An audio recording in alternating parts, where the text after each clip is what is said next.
Európska únia zmrazený ruský majetok nezhabe. Zatiaľ. Európska únia sa rozhodla pomôcť Ukrajine inak, než sa pôvodne plánovalo.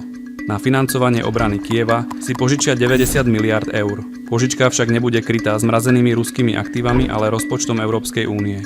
Ide o naliehavé riešenie, ktoré má zabezpečiť životaschopnosť Ukrajiny na nasledujúce 2 roky. Bez tejto pomoci by jej čoskoro hrozil kolaps, čo je podľa Bruselu veľkým rizikom pre Európsku úniu. Prezident Volodymyr Zelenský rozhodnutie privítal ako významnú podporu, ktorá posilní odolnosť krajiny vo vojne s Ruskom.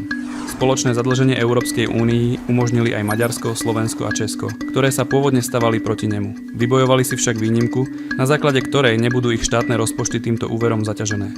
Použitie zmrazených ruských aktív na krytie úveru pre Ukrajinu sa zatiaľ ukazuje ako politicky aj právne nepriechodné. Najväčší odpor prichádzal z Belgicka, kde sa nachádza najviac ruského majetku, ale záruky nechcela poskytnúť ani Európska centrálna banka či Slovensko a Maďarsko. Európska komisia však bude naďalej pokračovať v hľadaní riešenia, ako na financovanie Kyjeva využiť imobilizovaný ruský majetok. Brusel už stihol odklepnúť návrh, že ruské aktíva zostanú zmrazené, až kým Moskva nezaplatí Ukrajine vojnové reparácie. Ak by k tomu niekedy došlo, Ukrajina by mohla tieto peniaze použiť na splatenie úveru.